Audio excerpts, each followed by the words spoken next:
મારા આદિવાસી ભાઈઓ બહેનોને જય જોહાર, જય માતાજી। હમણે માઘ ગુપ્ત નવરાત્રી આવી રહી છે।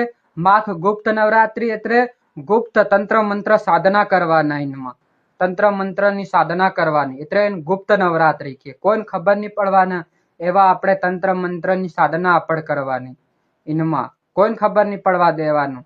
જે આપો હાનિ હારું કરી રહ્યા આપો કઈના મંત્ર ની સાધના કરીએ તે કોઈ ખબર નહીં પડવા દેવાની। તેની હારું ઇનકે ગુપ્ત નવરાત્રી તે ये केरी थी आरंभ थई रही આપણે 19 जनवरी 2026 सोमवार थी અને પૂરી થાય 27 जनवरी 2026 મંગળવાર ને દન નો દનની ગુપ્ત નવરાત્રી। ઇનમાં આપણે ગુપ્ત સાધના કરવાની 10 મહાવિદ્યાઓની 10 મહાવિદ્યાઓ કઈની સાલો જાણીએ। કાલી, તારા, ત્રિપુર સુંદરી, ભુવનેશ્વરી, छिन्नमस्ता, त्रिपुर भैरवी, धूमावती,